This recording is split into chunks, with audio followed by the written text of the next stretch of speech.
గ్రామస్తుల కష్టసుఖాల్లో పాలు పంచుకుని గ్రామ అభివృద్ధిలో భాగస్వామ్యం అవుతానని విట్లాపూర్ సర్పంచ్ ఎల్లయ్య నాగరాణి అన్నారు. గత 10 సంవత్సరాలుగా గ్రామ ప్రజలకు సేవలు అందిస్తున్నట్లు తెలిపారు. సిద్దిపేట జిల్లా చిన్నకోడూరు మండలం విఠలాపురం గ్రామంలో నిర్వహించిన మీడియా సమావేశంలో వారు మాట్లాడారు. గ్రామ అభివృద్ధికి ప్రజలు సహకరించాల్సిన అవసరం ఎంతైనా ఉందని తెలిపారు.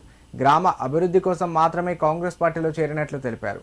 సర్పంచ్గా అవకాశం ఇచ్చినందుకు గ్రామస్తులకు పేరు పేరున ధన్యవాదాలు తెలిపారు. మరి గ్రామ ప్రజలు నా మీద ఎంతో నమ్మకం పెట్టి ఇలా సర్పంచ్గా ఓటు వేసి గెలిపించినందుకు వాళ్లకు నా ప్రత్యేక ధన్యవాదాలు.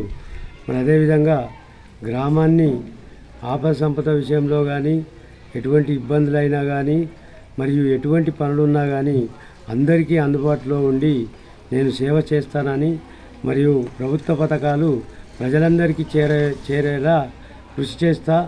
మరియు ఎలాంటి కులమత భేదాలు కానీ వర్గ భేదాలు కానీ ఎటువంటి గొడవలు కానీ కొట్లాటలు కానీ లేకుండా ఒక గ్రామాన్ని మరి ఒక యూనిట్గా తీసుకొచ్చి మన విట్లాపూర్ గ్రామం అంటే ఆదర్శ గ్రామంగా తీర్చిదిద్దుతానని మరి దీనికోసమే ఇవాళ కాంగ్రెస్ పార్టీలో చేరినాము.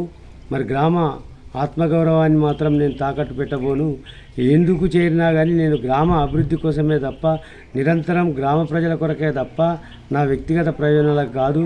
మరి దయచేసి గ్రామస్తులు కూడా దీన్ని అర్థం చేసుకొని మరి మాకు సహకరించవలసిందిగా కోరుచున్నాం.